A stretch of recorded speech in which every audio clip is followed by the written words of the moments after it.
Hello students, welcome to the channel Yogakshema classes. आज हम cover करेंगे कार्ल मार्क्स को। Karl Marx western political philosophy में या फिर वेस्टर्न और ईस्टर्न अक्रॉस द वर्ल्ड, कोई भी हम कहीं से भी किसी भी क्षेत्र से पॉलिटिकल फिलॉसफी की जब हम बात करेंगे, ना केवल पॉलिटिकल, इकोनॉमिकल और सोशल फिलॉसफी में, कार्ल मार्क्स का नाम हमेशा आएगा। और हमेशा से मतलब एक बड़े स्तर पे उनको देखा जाता है, क्योंकि उनका इन्फ्लुएंस जितना ज़्यादा इस दुनिया पे है, और शायद किसी वेस्टर्न पॉलिटिकल थॉट में हो चाहे ईस्टर्न फिलोसफी में हो, किसी भी फिलोसफर का इतना ज़्यादा इन्फ्लुएंस हमें देखने को नहीं मिलता। ऐसा क्या उन्होंने क्या विचार दिए, सब जानेंगे। उनका किस तरीके से प्रभाव इस दुनिया पे पड़ा, कैसे उनकी फिलॉसफी ने दुनिया को दो धड़ों में बांट दिया। उनकी ही फिलॉसफी के बेस पे आगे चल के हम कह सकते हैं कि वर्ल्ड वॉर जो सेकंड जो हुआ, वर्ल्ड वॉर सेकंड, वो कार्ल मार्क्स के विचारों पर ही कहीं ना कहीं आगे चल के हुआ है। तो मार्क्स को जानना हमारे लिए बड़ा अत्यंत आवश्यक है। खासकर ये क्लासेस उन सब बच्चों के लिए जो यूपीएससी सिविल सर्विसेज में ऑप्शनल सब्जेक्ट जिनका पॉलिटिकल साइंस है, और यूजीसी नेट में जो पॉलिटिकल साइंस में एग्ज़ाम देने वाले हैं, उनके लिए क्लासेस चलेंगी। और उसके नीचे के जितने भी एग्ज़ाम हैं वो तो कवर इसमें हो ही जाएगा। तो मार्क्स को जानने के लिए हमें सबसे पहले मार्क्स का एक छोटा सा इंट्रोडक्शन, कि मार्क्स का जन्म कहाँ हुआ, वो किन परिस्थितियों में पले बड़े हुए, है ना, किस देश में हुआ, वहाँ पे किस तरीके का सोशल स्ट्रक्चर था। क्योंकि मेरी पिछली क्लासों में भी जितने भी थिंकर्स को मैंने कवर कराया, आपने ये देखा होगा कि मैं हर थिंकर को कवर करता हूँ तो एक बात ज़रूर मैं बोलता हूँ कि किसी भी फिलोसफर को या थिंकर को जानने के लिए हमें उस समय को जानना पहले बहुत ज़रूरी होता है, क्योंकि उसी का जो प्रभाव होता है उस विचारक पे होता है। मार्क्स के साथ भी ऐसा ही था। मार्क्स, आप दुनिया के किसी भी क्षेत्र में रह रहे हो, आपका कोई भी मतलब किसी भी कास्ट, जात, धर्म, किसी भी रीजन से, किसी भी रिलीजन से हो, इट डजेंट मैटर, आपके ऊपर मार्क्स का इन्फ्लुएंस जरूर होता है। आपको लग सकता है कि ऐसा नहीं, हमने मार्क्स से, कई बच्चे ऐसे होते हैं, मतलब नए नए बच्चे क्या, कई लोग, ये सिर्फ स्टूडेंट्स की बात नहीं कर रहा मैं, कोई भी हो दुनिया में, मार्क्स का प्रभाव उनके ऊपर ज़रूर होता है। उनको पता भी नहीं होता, उन्होंने कार्ल मार्क्स का नाम भी नहीं सुना होता, बट मार्क्स का प्रभाव उनके ऊपर होता है ज़रूर। मार्क्स उनकी ज़िंदगी को प्रभावित कर रहा होता है। इतना गहरा इन्फ्लुएंस अगर दुनिया में किसी थिंकर का रहा है तो सिर्फ कार्ल मार्क्स का रहा है, और किसी का। इसीलिए उनके विचारों के ऊपर एक अलग से स्कूल ऑफ थॉट है, जिसको हम मार्क्सिज्म बोलते हैं। मार्क्स से पहले दुनिया में बहुत बड़े बड़े विचारक रहे हैं। एरिस्टोटल बहुत बड़ा थिंकर है, बहुत बड़े एक स्कॉलर रहे हैं। प्लेटो है, एरिस्टोटल, सोक्रेटिस है, Machiavelli, John Locke, Locke is known as the father of liberalism, Aristotle is known as the father of political science. लेकिन मार्क्सिज्म एक अलग से स्कूल ऑफ थॉट जिस तरीके से क्रिएट हुआ है मार्क्स के विचारों के ऊपर, ऐसे लॉकिज्म तो नहीं है, ऐसे कोई मतलब एरिस्टोटलिज्म नहीं है। उनके बारे में पढ़ाया जाता है, बड़ा डीप पढ़ते हैं उनके बारे में वेस्टर्न फिलोसफी में, लेकिन अलग से स्कूल ऑफ थॉट डेवलप नहीं हो पाया। अलग से स्कूल ऑफ थॉट जो डेवलप हुआ है वो तो मार्क्स की आइडियोलॉजी पे ही हुआ है। यानी कि कुछ अलग है मार्क्स में, जो मार्क्स को अलग करता है इन बाकी सभी थिंकर्स से। क्योंकि मार्क्स ने इतना गहरा विश्लेषण करा है ना, इतना गहरा साइंटिफिक विश्लेषण करा है, वो शायद मार्क्स से पहले किसी ने करा नहीं। कार्ल मार्क्स को हम कवर करेंगे अपनी इस लेक्चर सीरीज में। मार्क्स के ऊपर हम थोड़ा लंबा, ये क्लास में नहीं सिमटेगा, तो थोड़ा 2 क्लास भी लग सकती है और शायद 3 भी लग जाए। तो मार्क्स को जब हम कवर करेंगे तो हर टॉपिक को हमें थोड़ा डिटेल में एनालाइज करना पड़ेगा, तभी कवर करेंगे। क्योंकि मार्क्स केवल कार्ल मार्क्स को पढ़ के ही खत्म नहीं हो जाता। मार्क्स खत्म नहीं होते सिर्फ कार्ल मार्क्स को ही पढ़ के, क्योंकि मार्क्स से प्रभावित और भी आगे थिंकर हैं। मार्क्स को पढ़ लिया हमने तो क्लासिकल मार्क्सिज्म हो गया। फिर लेनिन आ जाते हैं, रशिया में उन्होंने रेवोल्यूशन करवा दी। लेनिन आ जाते हैं, फिर नियो मार्क्सिज्म आ जाता है, एंटोनियो ग्राम्सी, है ना, इटली में। तो मार्क्स से ही प्रभावित होकर आगे उनके जो शिष्य होते हैं वो मार्क्स में थोड़ा बहुत एडिट करते हैं। हालांकि मूल जो बेस है वो तो मार्क्सिज्म ही है। तो मार्क्सिज्म केवल मार्क्स को पढ़ के खत्म नहीं हो जाता। इनफैक्ट आज भी बहुत सारे थिंकर हैं, ज़्यादातर थिंकर या तो वो मार्क्स के फेवर में या फिर वो मार्क्स के अपोजिट है। आप बच नहीं सकते, आप इग्नोर नहीं कर सकते मार्क्स को। तो मार्क्सिज्म एक लंबा कॉन्सेप्ट है, लेनिनिज्म आ जाता है, एक फिर नियो मार्क्सिज्म आ जाता है, ये सब मार्क्स से प्रभावित लोग हैं। तो मार्क्स को जब हम कवर करेंगे तो हम लगभग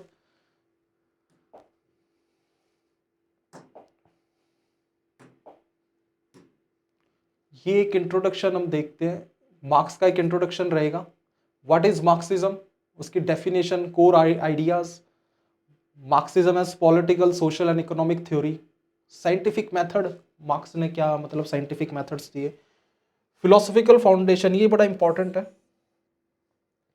मार्क्स के ऊपर जो प्रभाव पड़ा वो था उनके गुरु हेगल का। मार्क्स जो है हेगल के शिष्य थे। अब हेगल ने एक, लेकिन थोड़ा सा यहाँ कॉन्ट्राडिक्शन हो जाता है, कॉन्ट्राडिक्शन नहीं, ये क्रिटिसाइज करना नहीं होता एक्चुअली। उस टाइम में बोला जाता था कि अपने गुरु को कोई क्रिटिसाइज नहीं कर रहा, वो उसको मतलब कंप्लीट कर रहा है। तो मार्क्स जो है हेगल की हर बात से सहमत हो जाता है कि गुरुजी ने जो भी बोला एकदम सही बात बोली है, सब कुछ ठीक बोल रहा है कि इतिहास में ऐसे ही होता रहा है। बट हेगल फोकस करते थे आइडिया पे, मार्क्स ने कहा कि आइडिया को हटा दो और आइडिया की जगह मैटर जो होता है ना, मैटेरियल, ये चीज है जो मतलब इतिहास को मतलब चलाती है। Driving force, main driving force for Marx is the material, but for Hegel it was what, the idea. तो हिस्टोरिकल, तो हीगल को पढ़ना पड़ेगा हमें मार्क्स को जानने से पहले। मैटेरियलिज्म और आइडियलिज्म में फर्क क्या होता है? मैटेरियलिज्म हो गया मार्क्स और आइडियलिज्म हो गया क्या, हीगल। डायलेक्टिकल मैटेरियलिज्म हम जानेंगे क्या चीज़ है। पहले डायलेक्टिकल मैटेरियलिज्म समझ कब आएगा? जब हम हीगल को पढ़ लेंगे। हीगल को पढ़ लेंगे डायलेक्टिकल मैटेरियलिज्म, तो फिर हम इजीली मार्क्स का dialectical materialism. Historical materialism, history आगे कैसे बढ़ती है, हीगल ने क्या मतलब बताया कि ड्राइविंग फोर्स क्या है हिस्ट्री के आगे बढ़ने की। हीगल ने बताया क्या आइडिया है, लेकिन मार्क्स कहते हैं it was not the idea, it was the matter, material.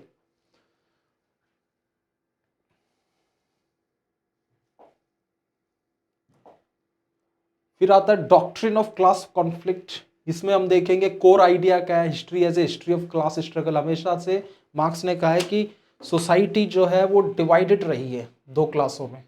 एक वो होते हैं जिनके पास मतलब सब कुछ होता है, means of production, land, labour, capital. दूसरे वो होते हैं जिनके पास कुछ नहीं होता, उनके पास केवल उनका श्रम होता है, लेबर होते हैं, वो अपना लेबर बेचते हैं। जिनके पास सब कुछ है वो हैव्स होगा, जिनके पास कुछ नहीं है वो क्या होगा, हैव्स नॉट। जिनके पास है, जिनके पास नहीं है, haves and haves not. Doctrine of class conflict हम पढ़ेंगे इसमें। और इसके बाद है थ्योरी ऑफ रेवोल्यूशन, देखनी पड़ेगी, क्योंकि क्लास कॉन्फ्लिक्ट जब होगा तो वो कॉन्फ्लिक्ट आगे चल के, ये रेवोल्यूशन जो है ना, ये इनएविटेबल है। मार्क्स ने कहा है कि ये होके रहेगी। और वो होगी कैसे? क्योंकि क्लास स्ट्रगल रहेगा, क्लास कॉन्फ्लिक्ट रहेगा।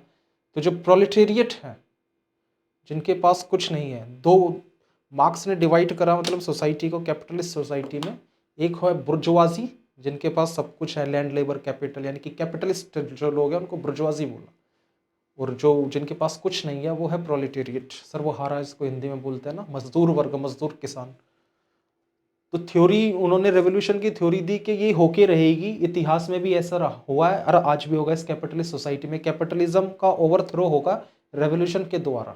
और रेवोल्यूशन करेगा कौन? प्रोलेटेरिएट करेंगे, मजदूर करेगा, मजदूर दुनिया के सारे एक हो जाएंगे और वो रेवोल्यूशन करेंगे। उसमें वो बोलते क्या क्या कि भाई इसका बेसिक होगी कि historical necessity and capitalist contradiction, इतिहास में ऐसा हुआ है तो आज भी होगा, रेवोल्यूशन तो होगी। अब इसमें सबसे इंपॉर्टेंट रोल जो होगा इस रेवोल्यूशन में वो क्लास स्ट्रगल, यानी कि क्लास स्ट्रगल है ना, ये पुश करेगा मतलब रेवोल्यूशन के लिए। जिनके पास कुछ है नहीं वो तो डेफिनेटली मतलब चेंज चाहेंगे ना।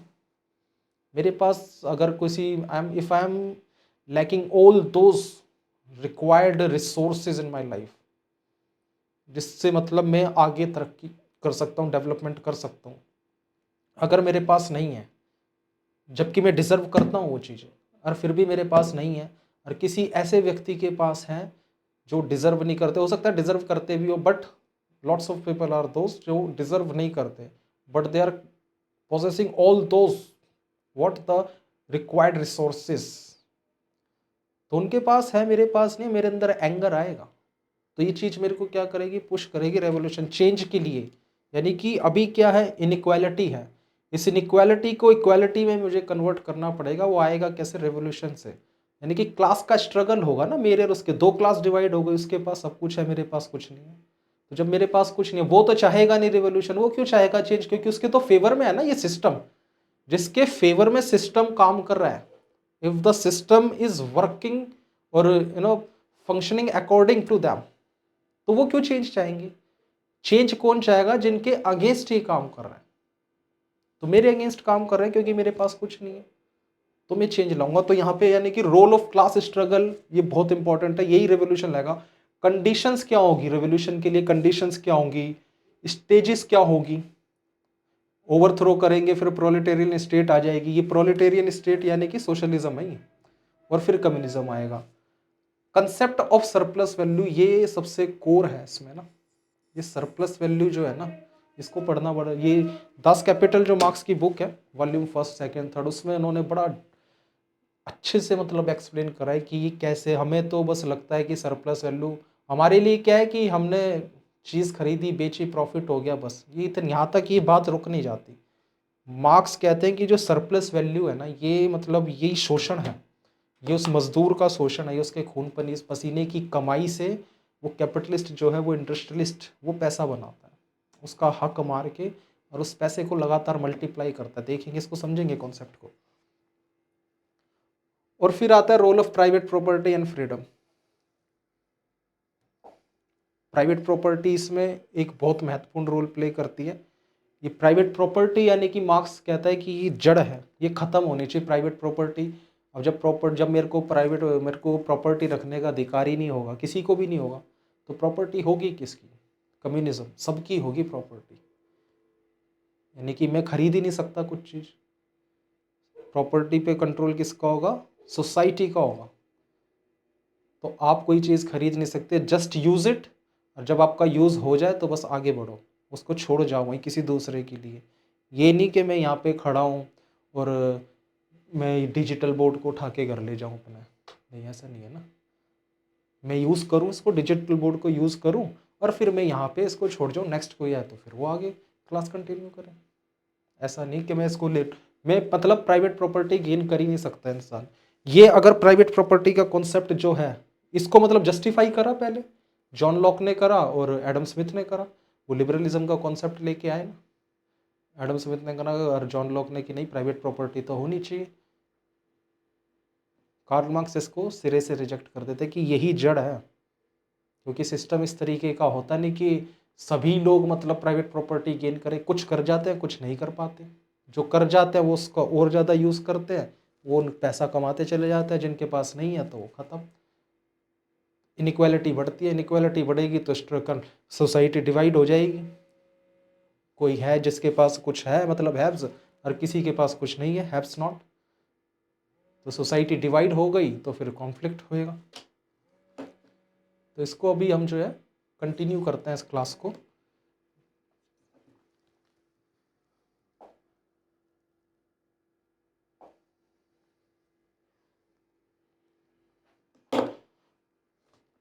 मार्क्स का जो जन्म है वो होता है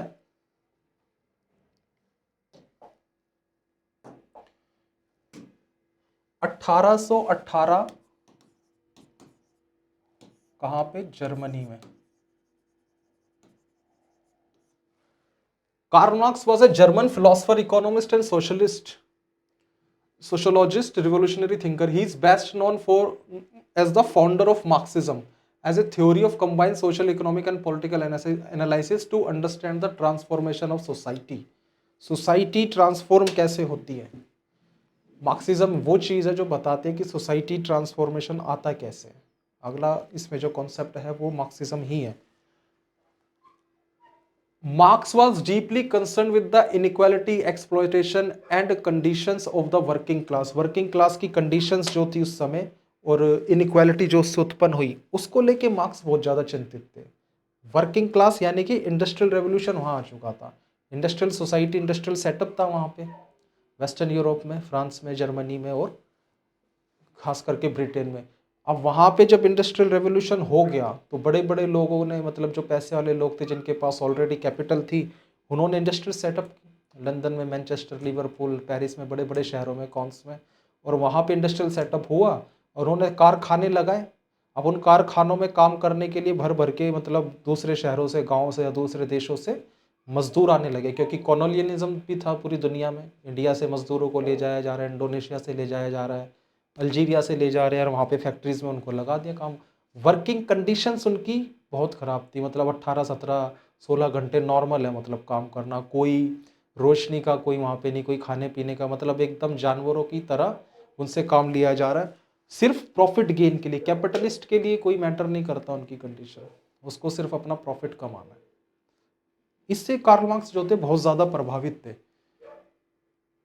इनइक्वालिटी जो बढ़ रही थी और उन मजदूरों का जो शोषण हो रहा था, और condition of the working class under capitalism, इस कैपिटलिज्म में जो वर्किंग क्लास की condition, he believed that the history is driven by the material condition and class struggle. उनका यही मानना था, opposite to the Hegel, unlike Hegel के। जैसे हेगल का तो मानना ये था कि भाई हिस्ट्री जो ड्राइव होती है ना, उसके पीछे मेन ड्राइविंग फोर्स क्या है, उसके पीछे मेन ड्राइविंग फोर्स है आइडिया। कार्ल मार्क्स कहता है idea is the not main driving force, the main driving force is the material. अब ये कैसे हो सकता है? अब जैसे कोई बच्चा है, बहुत एक छोटा सा एग्जांपल लेते हैं, कोई बच्चा है कि उसको भी अगर जब भूख लगती है ना, उसको अगर भूख लगती है तो वो रोता है, तो वो रोता है कि उसको दूध चाहिए। जब उसकी माँ को सिग्नल मिलता है या उसके पेरेंट्स को कि भाई बच्चा भूखा है, अगर वो बच्चा रोएगा ही नहीं तो इतना शायद ज़्यादा आइडिया होगा नहीं। बच्चे को भी रोना पड़ता है, जब उसको बताना पड़ता है कि भाई मैं भूखा हूँ और मेरे को दूध पीना है, मेरे को भूख लगी है। अगर वो बच्चा ऐसे ही लेटा रहे तो यानी कि वो बच्चे को उसकी मैटेरियलिस्टिक नीड ने पुश किया ना आगे की तरफ, उसको भूख लगी, उसके दिमाग में कोई, वो 6 महीने का बच्चा कोई फिलोसफर तो होता नहीं है ना, उसकी मैटेरियलिस्टिक नीड ने उसको पुश किया आगे की तरफ, तब वो रोया, तब उसकी माँ को आइडिया हुआ और जब उसको जाके दूध मिला। तो इसी तरीके से इतिहास आगे बढ़ता है। ये कार्ल मार्क्स का मानना है। लेकिन हेगल का मानना क्या है? हेगल कहता है कि नहीं, idea is the main force behind the driving main driving force of the history. अगर हेगल को माने तो उस बच्चे के दिमाग में लेटे लेटे आइडिया आ गया कि चलो मेरे को दूध पीना, दूध पीते। आइडिया नहीं आया उसको, उसको भूख लगी, उसकी मैटेरियलिस्टिक नीड ने उसको पुश करा। मार्क्स का ऐसा मानना है। हेगल ने बोला कि नहीं, वो लेटा है आराम से और उसको कॉन्शियस हुआ, वो स्पिरिट उसकी मतलब कॉन्शियस हुई और उसको आइडिया आया कि no I need to feed my self. Idea नहीं आया उसको, उसको आइडिया भी कहीं ना, मार्क्स का कहना है कि उसको आइडिया भी उसके पेट ने ही दिया है कहीं ना कहीं। उसका दिमाग जब ही काम कर रहा है जब उसको भूख लगी, यानी कि मैटेरियलिस्टिक नीड ने उसको पुश करा है। तो for Marx the material is the main driving force and for Hegel the idea is the main driving force. उनका एक मित्र थे Friedrich Engels. Marx developed a scientific theory of the society. ये साइंटिफिक थ्योरी मतलब develop करते हैं। उनकी writings है इंपॉर्टेंट सबसे ज़्यादा, Communist Manifesto and Das Kapital. Obviously Das Kapital 3 volumes में है, वॉल्यूम 1, 2, 3। कम्युनिस्ट मैनिफेस्टो उन्होंने शुरू में लिख दी थी। इसमें मतलब वो मजदूरों को बताते हैं, वर्कर्स को बताते हैं कि दुनिया में आपको मतलब किस तरीके से आपका एक्सप्लॉयटेशन हो रहा है, आपको एक होना है और इस तरीके से आपको रेवोल्यूशन करनी है। In short, Karl Marx is the thinker who combined philosophy, economics, history and politics. इन सभी के ऊपर कार्ल मार्क्स ने लिखा है और इन सबको कंबाइन करके टू अंडरस्टैंड सोसाइटी को समझने के लिए उन्होंने फिलोसफी को, इकोनॉमिक्स और हिस्ट्री और पॉलिटिक्स सबको कंबाइन कर दिया।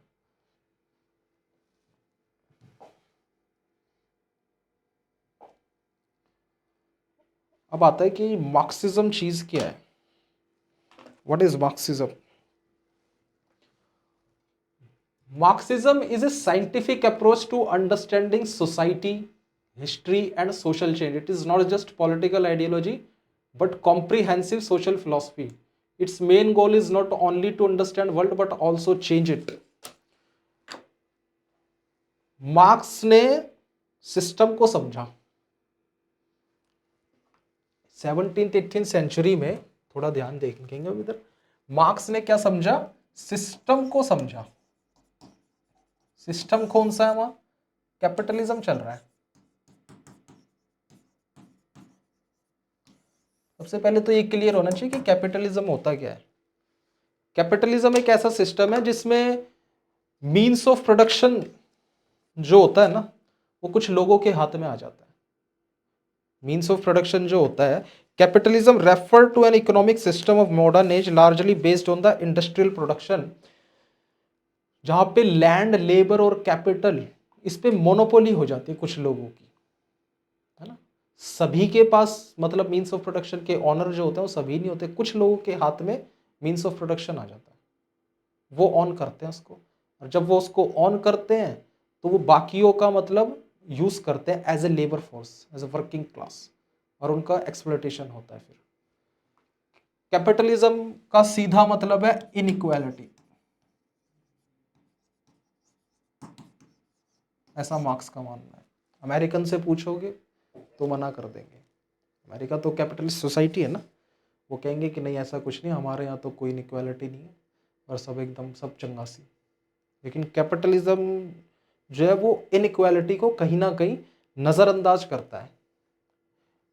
कार्ल मार्क्स भी जब भी और ज़्यादा बेटर अंडरस्टैंडिंग मार्क्स के ऊपर बनेगी जब हम लॉक को एक बार, लॉक का, जॉन लॉक के आइडियाज़ को, आप पुरानी वीडियो मेरी देख लेना उठा के, मतलब चैनल में प्लेलिस्ट में, जॉन लॉक को एक बार सुनना, जॉन लॉक के बारे में, कि लॉक क्या कहता है। लॉक जस्टिफाई करते हैं, जस्टिफाई नहीं करते, मतलब लॉक लिबरलिज्म को बारे में बात करते हैं, यानी कि लॉक का ऐसा मानना था कि व्यक्ति को आज़ाद छोड़ दो, एंड स्टेट जो है वो नाइट वॉचमैन की भूमिका में, उसको नाइट वॉचमैन की तरह काम करना चाहिए, यानी कि state should not interfere.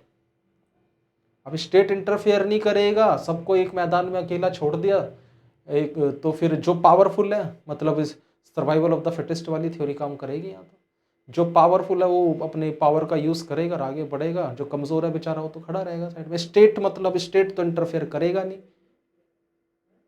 Lock ने इसके पीछे तर्क दिया था कि सभी जो जितने भी जो मनुष्य है ना, सभी लोग वो अपने आप में वो मतलब बहुत समझदार है, उन विवेकशील है और उनके पास बुद्धि है, सब कुछ है, वो अपना भला जानते हैं, तो उनके मामले में हस्तक्षेप करना है क्यों।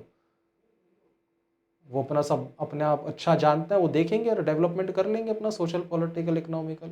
मार्क्स कहता है कि ऐसा चलता नहीं, स्टेट को तो इंटरफेयर करना पड़ेगा। In fact marks was against the concept of the state, marks तो स्टेट के खिलाफ है, वो तो कम्युनिज्म की बात करेंगे, लेकिन बीच में वो कहते हैं कि कम्युनिज्म पे जाने से पहले बीच में एक स्टेशन आएगा, जिस वो स्टेशन जो है ना वो सोशलिज्म है। मार्क्स तो मतलब कम्युनिस्ट सोसाइटी की बात करते हैं, लेकिन सोशलिज्म की अगर बात करें, सोशलिज्म में क्या होता है, एक तरीके से कह लो जैसे हमारी सरकार रही है ना 1991 से पहले की, आज़ादी के बाद 1991 तक हम पूरी तरीके से सोशलिस्ट थे एक तरीके से, कोई ज़्यादा बिजनेस हम लोग बाहर की तरफ से कहीं से करते नहीं थी, और सब कुछ जो है वो स्टेट ऑन करती थी, हर चीज़ नेशनलाइज होगी, हॉस्पिटल, एजुकेशन, इंफ्रास्ट्रक्चर, रेलवे, सब हर चीज़ नेशनलाइज्ड, कुछ प्राइवेट कंपनीज को कुछ करना ही नहीं। तो इसमें क्या होता है, कैपिटलिज्म में इनइक्वालिटी आती है। क्यों? क्योंकि इसमें स्टेट का इंटरफेयर ही नहीं है। अब स्टेट का इंटरफेयर नहीं है तो जो मतलब जिसकी लाठी उसकी भैंस, कुछ लोग आगे बढ़ते जाएंगे कुछ पीछे। इकोनॉमिकल इनइक्वालिटी की बात हो रही है इधर, ये ध्यान रखना। तो कुछ लोग आगे बढ़ते जाएंगे और कुछ लोग हैं जो वो मतलब ग्रो नहीं करेंगे, तो पीछे छूटते ही चले जाएंगे। तो इसको नजरअंदाज करता है कौन? लिबरलिज्म इसको नजरअंदाज करता है, इसको एडम स्मिथ इसको नजरअंदाज करता है। मार्क्स इसको नजरअंदाज नहीं कर सकते इस समस्या को। मार्क्स कहते हैं कि ये गलत है, ये जड़ है, ये कैपिटलिज्म की जड़ क्या है? Private property. तो मार्क्स बात करते हैं सोशलिज्म एक स्टेशन आएगा बीच में।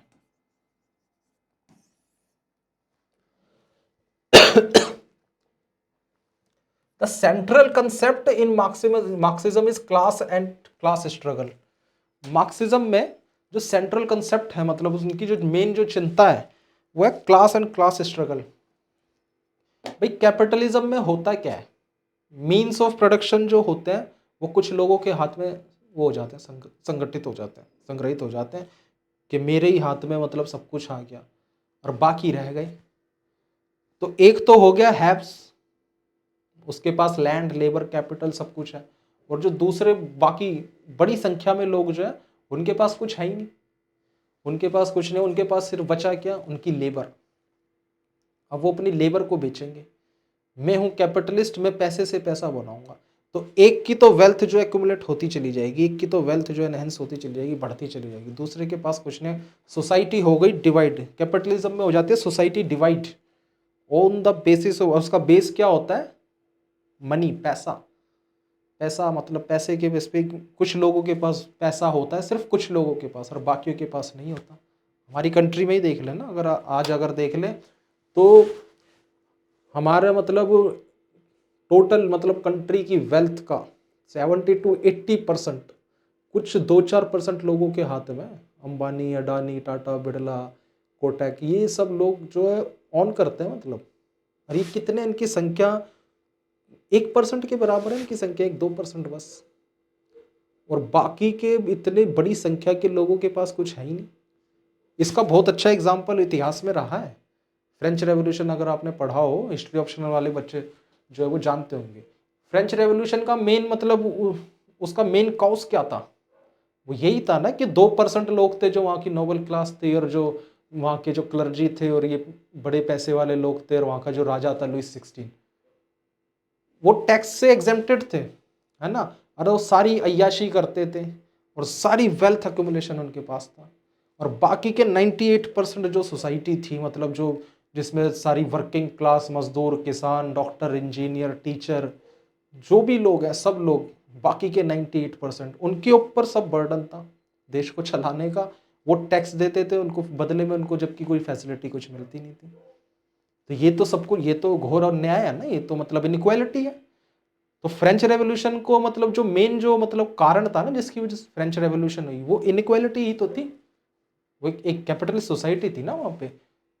सब कुछ जो सोसाइटी के जितने भी मतलब रिसोर्सेज थे, मीन्स ऑफ प्रोडक्शन जो होते, मोड्स ऑफ प्रोडक्शन जो होते, वो सब ऑन कौन कर रहा था, वो कुछ 2% लोगों के हाथ में थी, और ऊपर से उनको फिर टैक्स भी नहीं देना पड़ता था। और मतलब सारे अधिकार तो उनके पास, और सारी ड्यूटीज वो बाकी के 98% लोगों के पास। वो ड्यूटीज पूरी करें, देश को चलाएं, टैक्स दें, साफ सफाई करें, और अपने कर्तव्य निभाएं, सब कुछ बदले में उनको, जबकि कोई फैसिलिटी भी नहीं, वो राजा कुछ फैसिलिटी भी नहीं दे रहा। बच्चे भूखे मर रहे थे फ्रांस में, लोगों के पास नौकरी नहीं, धंधा नहीं, खेती किसानी नहीं हो पा रही ठीक से, कुछ नहीं हो पा रहा, मतलब देश का डेवलपमेंट बिल्कुल भी नहीं, ना इंडिविजुअल ना सोसाइटी पे।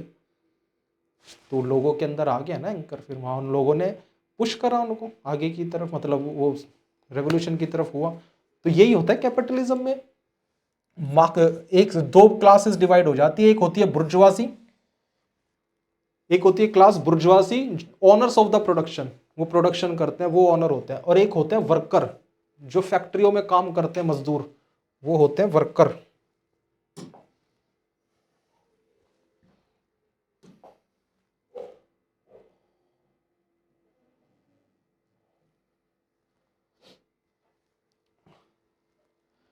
Marxism explained that capitalism inherently exploits workers, certainly creating inequality and crisis। मतलब कैपिटलिज्म में आप ये भूल जाओ कि आप इक्वालिटी के साथ साथ चल सकते हो। कैपिटलिज्म तो बनाई ही, उसका तो प्रिंसिपल ही है, वो बनाई इस सिद्धांत पे कि इनइक्वालिटी तो रहेगी, और उस इनइक्वालिटी को नजरअंदाज कर दिया जाए।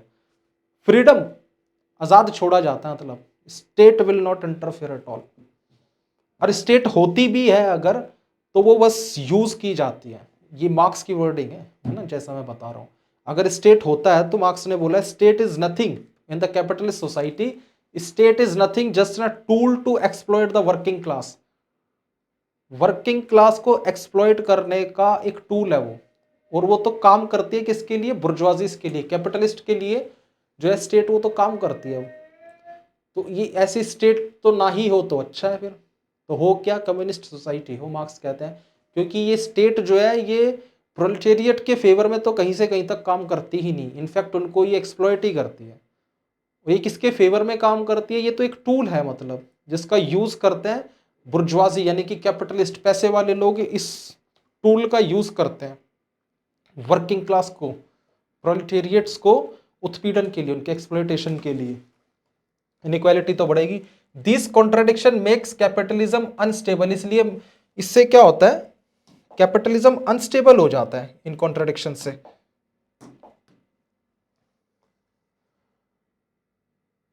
And ultimately leads to a proletarian revolution. और ये इतने ज्यादा अनस्टेबिलिटी, और ये इनएविटेबल है, मार्क्स कहते हैं कि आप इसको रोक नहीं सकते, रेवोल्यूशन तो होके रहेगी। कैपिटलिज्म का कैपिटलिज्म की जो जड़ों में जो छुपा हुआ है ना, जिन पे कैपिटलिज्म टिका हुआ है, जिन प्रिंसिपल्स पे, वो प्रिंसिपल्स ही मतलब उसके उखड़े जाने का कारण बनेंगे, मार्क्स कहते हैं। और ये होगा जरूर, ये रेवोल्यूशन होगी जरूर। रेवोल्यूशन करेगा कौन? वो हैव्स नॉट, जिनके पास कुछ है ही नहीं, खोने को कुछ है ही नहीं, तो आपको डर किस बात का। मार्क्स कहते हैं कि जो मजदूर है ना दुनिया के, इनके पास सिवाय इनके लेबर के कुछ नहीं है खोने को। अब जब व्यक्ति के पास खोने को कुछ होगा ही नहीं, तो उसके मन से फिर डर निकल जाएगा कि मरना तो यहाँ पे भी है, तो एक अब वही है ना व्यक्ति, आप ज्यादा कमजोर अपने आप को, ऐसा मेरा तो मानना है, आप लोग पता नहीं इस पे क्या सोचेंगे। मैं अपने आप में ज्यादा स्ट्रॉन्ग फील करता हूं जब मैं अकेला होता हूं। जब मैं अकेला होता हूं इन द सेंस, अगर मेरी फैमिली मेरे साथ नहीं है ना, तो मैं ज़्यादा स्ट्रॉन्ग फील करता हूँ अपने आप में।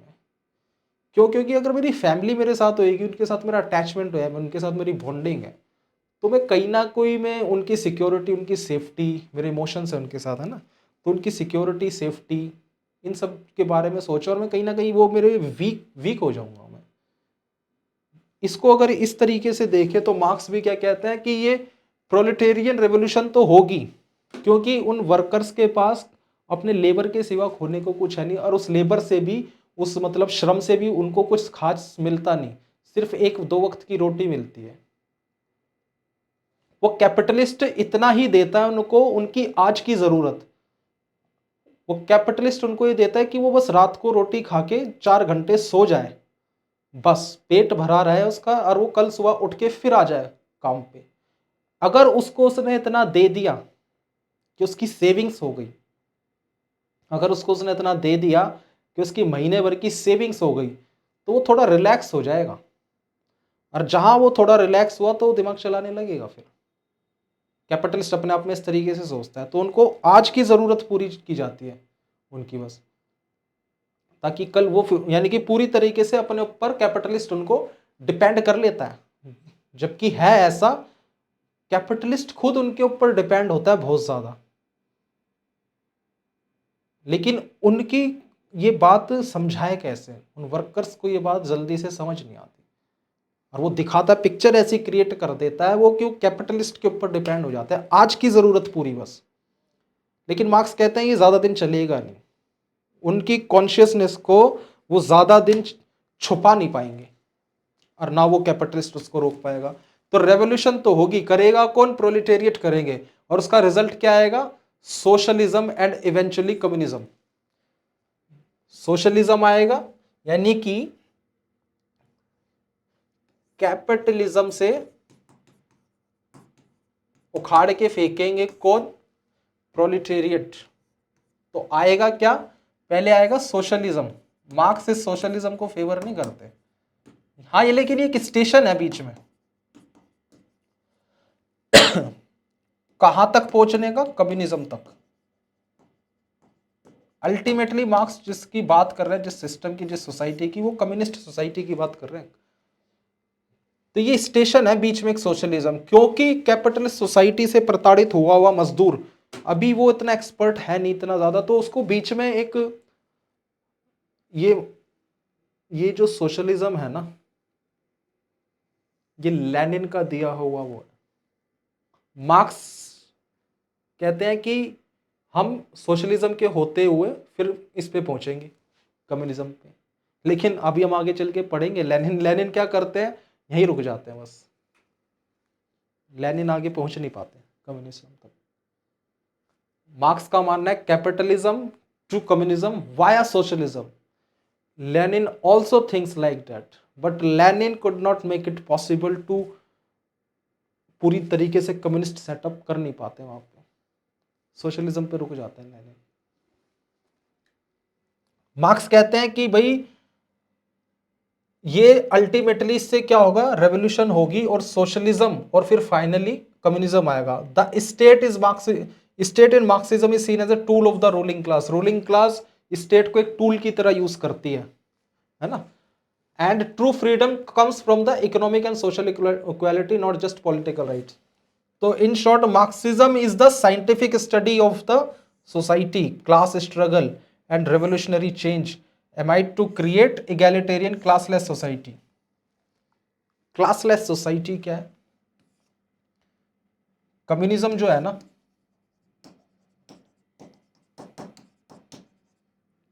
क्लासलेस सोसाइटी है वो।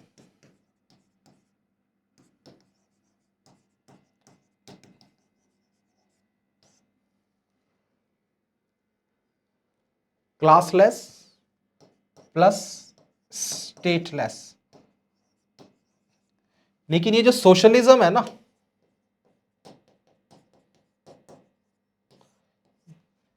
ये है सिर्फ क्लासलेस सोसाइटी, लेकिन इसमें स्टेट तो होता है। कम्युनिज्म में तो होता है ना, स्टेट होती, क्योंकि Marx was against the idea of the state too, because for Marx state is nothing just a tool of the ruling class to exploit the working class. तो स्टेट तो होना ही नहीं चाहिए और क्लास भी नहीं होनी चाहिए, क्योंकि क्लास ही तो असली जड़ है। क्लास स्ट्रगल होता है ना, हैव्स और हैव्स नॉट के बीच में, और प्रोलेटेरिएट और बुर्जुआजी के बीच में दो क्लास है। तो ना क्लास होनी चाहिए और ना स्टेट होना चाहिए। वो सोसाइटी क्या होगी? कम्युनिस्ट सोसाइटी होगी। मार्क्स फेवर करते हैं इसको। लेनिन सोशलिज्म पे आके रुक जाते हैं। सोशलिज्म में क्या होता है, क्लासलेस तो हो जाती है, क्लास स्ट्रगल तो खत्म हो गया, प्रोलेटेरिएट और क्या नाम से इगैलिटेरियन सोसाइटी तो बनी, प्रोलेटेरिएट और जो बुर्जुआजी है उनके बीच का अंतर खत्म करा, लेकिन स्टेटलेस सोसाइटी नहीं बनी। स्टेट है वहां पे, स्टेट है। वो स्टेट हालांकि वो कैपिटलिस्ट नहीं है, अब स्टेट को रन नहीं कर रहे। स्टेट को रन कौन कर रहा है? प्रोलिटेरिएट ही कर रहे हैं, चुनिंदा कुछ लोग, है ना। बोल्शेविक क्रांति हुई ना वहां पे, रशिया में जो हुई बोल्शेविक क्रांति हुई, लेनिन ने पार्टी बना दी और लेनिन ने कहा कि दुनिया के मजदूरों एक हो जाओ। बट लेनिन क्या है, वहीं रुक गए, वो सरकार चलाने लगे। आगे पढ़ेंगे इसके बारे में।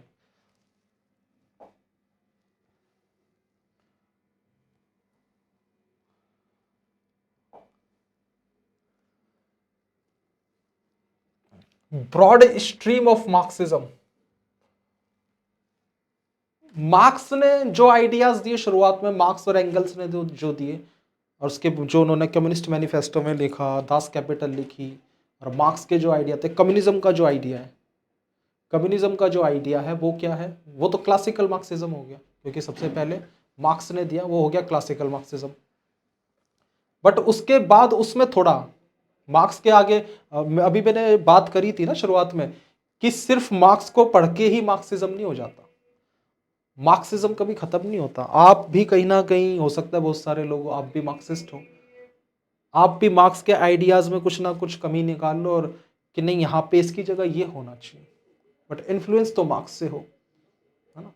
तो Lenin was one of the student of the marks, शिष्य एक तरीके से, फॉलोवर, मार्क्स के सबसे बड़े फॉलोवर लेनिन, जिन्होंने मार्क्स के आइडिया को ऑन ग्राउंड प्रैक्टिकली इंप्लाई कर दिया। मार्क्स का आइडिया था क्या, कि stateless plus classless society means communism. Lenin was in full favour of this concept, communism होना चाहिए। थोड़ा सा लेनिन आके रुक जाते हैं। तो मार्क्सिज्म देखेंगे अभी। Marxism is not single rigid system, over time it has developed different interpretation and stream. This stream reflect how Marx ideas have been understood, people applied and adapted. अलग अलग लोगों ने इसको इंटरप्रिटेट करा, वो है मार्क्सिस्ट अपने आप में। Lenin marks was the Marxist, Mao was the Marxist, Antonio ग्रामशी was the Marxist, Joseph Stalin Marxist, है ना। लेकिन सबने अपने अपने तरीके से अपने आइडियाज दिए, और जिनको सरकार चलाने का मौका मिला, एंटोनियो ग्रामशी को छोड़ के तीनों ने सरकारें चलाई है। माओ ने सरकार चलाई, लेनिन ने सरकार चलाई, और जोसेफ स्टालिन ने तो लंबे समय तक चलाई। स्टालिन का अपना अलग नजरिया था, वो हार्डकोर मार्क्सिस्ट थे और जबरदस्त कम्युनिस्ट थे वो। तो एक आता है क्लासिकल मार्क्सिज्म। इसमें क्या होता है क्लासिकल मार्क्सिज्म में?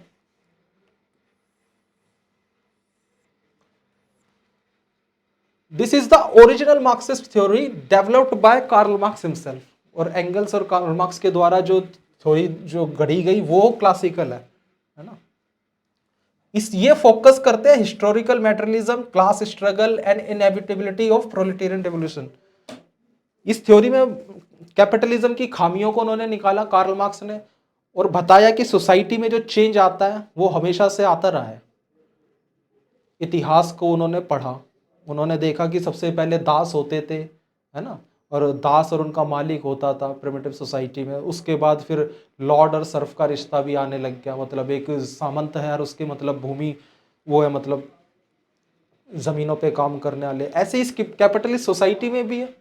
और हर यानी कि इतिहास गवाह है कि सोसाइटी हमेशा से डिवाइडेड रही है, यानी कि हैव्स और हैव्स नॉट के बीच में सोसाइटी हमेशा से क्या रही है, डिवाइड रही है। तो ये कैपिटलिस्ट सोसाइटी में भी होगा यार, ये हो रहा है। इस कैपिटलिस्ट सोसाइटी में society divided on the basis of haves और हैव्स नॉट, यानी कि वो जिनके पास मोड्स ऑफ प्रोडक्शन को जो ओन कर रहे हैं, मीन्स ऑफ प्रोडक्शन है जिनके पास, लैंड है जिनके पास, लेबर है, कैपिटल है, और वो जिनके पास ये सब नहीं है, सोसाइटी हो गई डिवाइड। तो जिनके पास कुछ नहीं है वो डेफिनेटली सोसाइटी में क्या चाहेंगे, चेंज लाना चाहेंगे। जिनके पास है वो क्यों चेंज लाना चाहेंगे, वो तो चाहेंगे कि ऐसा ही चलता रहे बस। लेकिन जिनके पास नहीं है वो चाहेंगे कि चेंज। तो रेवोल्यूशन तो होगी, करेगा कौन, प्रोलेटेरिएट करेंगे ऑब्वियसली। जिनके पास कुछ नहीं है वो इसी पे फोकस करते हैं कि ये इनएविटेबल है, inevitability of the proletarian revolution ये होके रहेगी, क्योंकि उनकी चेतना जरूर जागृत होगी। और उनकी चेतना जागृत होगी, कोई आइडिया नहीं आएगा उनके अंदर दिमाग में कि अगर हेगल की मान ले तो बैठे बैठाए आइडिया आ गया कि चलो चेंज कर देते हैं society. No, it's not like that.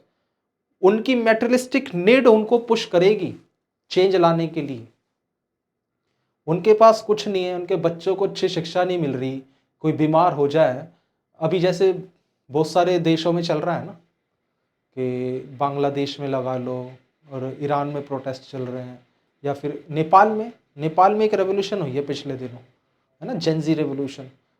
यानी कि उन्होंने क्या करा वहाँ, जेंजी जो क्लास थी, बच्चे जो थे, उन्होंने मतलब आवाज़ उठाई, because they are lacking the basic necessities, है ना। अच्छी एजुकेशन नहीं मिल पा रही, अच्छा हेल्थ इंफ्रास्ट्रक्चर नहीं मिल पा रहा, अच्छा रोड नेटवर्क नहीं है देश में, अच्छा मतलब कोई डेवलपमेंट नहीं हो पा रहा, बिजली नहीं है, अभी पूरे गांव गांव में बिजली नहीं पहुंची, सड़कें अच्छी नहीं है, कोई रेल मार्ग अच्छे नहीं बन रहे, किसी भी क्षेत्र में मतलब नेपाल की सरकार अच्छा कर नहीं पा रही।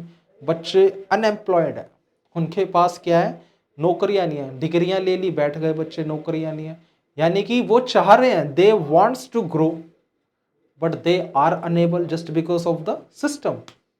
Who is responsible for this condition, system. The society ऐसी है कि भाई वो ग्रो ही नहीं कर पा रहे, उनको वो लैक कर रहे हैं हर चीज में। तो उनके अंदर आया, यानी कि रेवोल्यूशन हो गई। हमारे देश में भी ये सब चल रहा है इस तरीके से, छोटे मोटे देखते हम कहीं ना कहीं प्रोटेस्ट वगैरह कुछ ना कुछ चलता रहता है ना।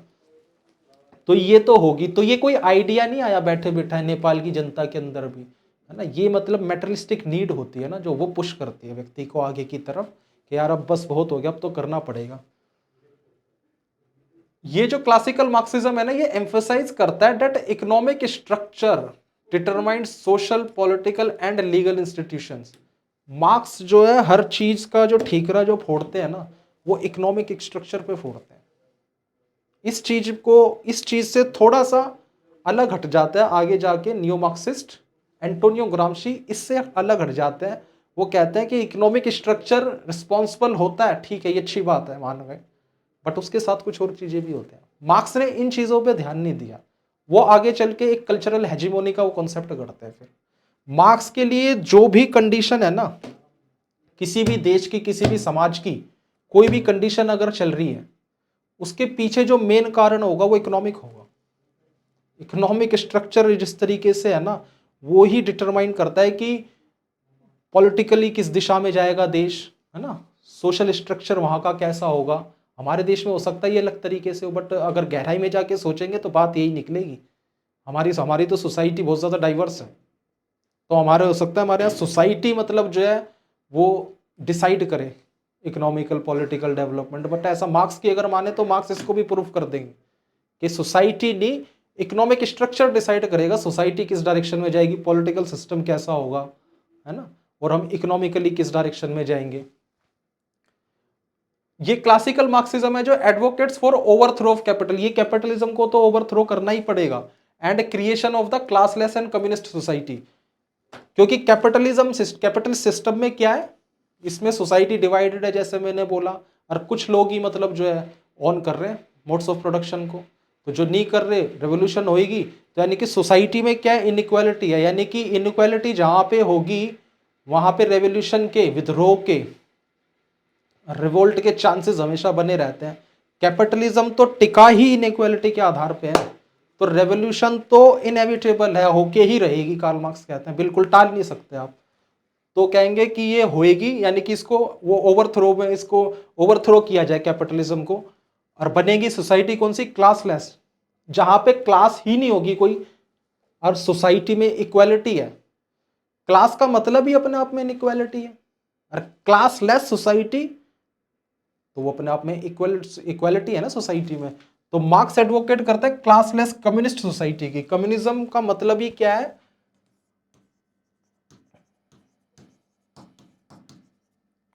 कम्युनिज्म निकला कम्यून से, सबका। अगर ये इधर मोबाइल फोन है तो ये सबका है, कोई भी आओ यूज करो। अगर मार्क्स की बात माने, कार्ल मार्क्स की बात अगर माने तो कम्युनिस्ट है सोसाइटी। तो मुकेश अंबानी के घर में कोई रिक्शा चलाने वाला, कोई फैक्ट्री का वर्कर बिना किसी रोक टोक के जब मर्जी जाए, जाके रहे और आ जाए।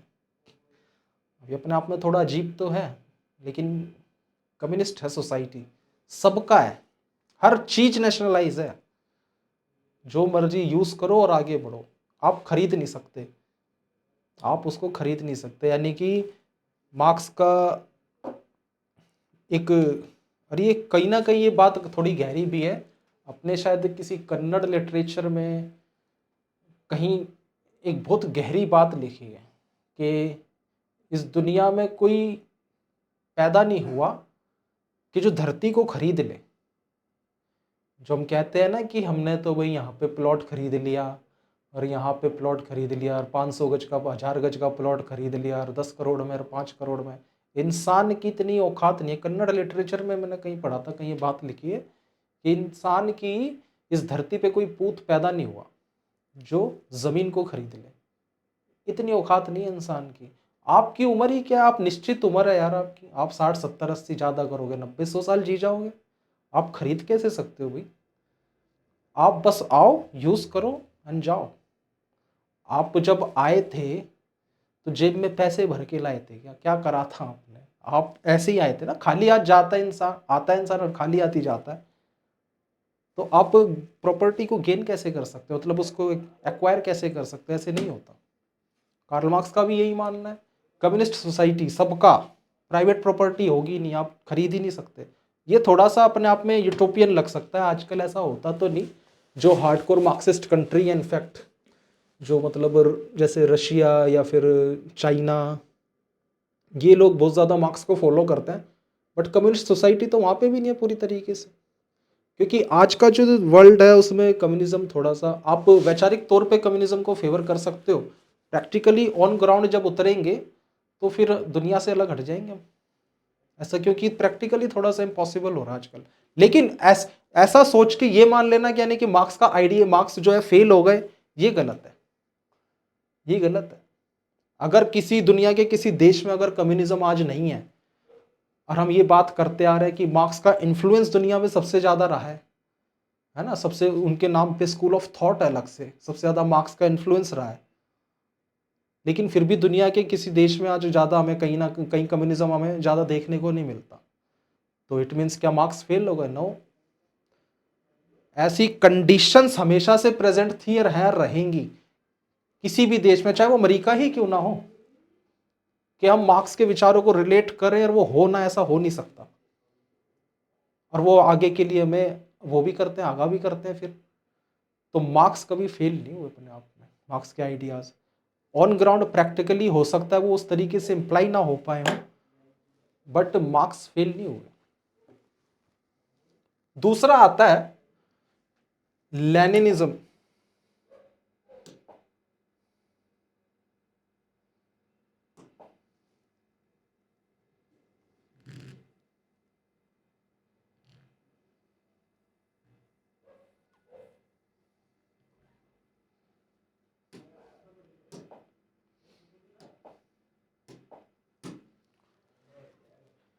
लेनिनिज्म और मार्क्सिज्म, लेनिनिज्म ये developed by Vladimir Lenin. Lenin को थोड़ा जान लेते हैं। लेनिन जो थे, व्लादिमीर लेनिन,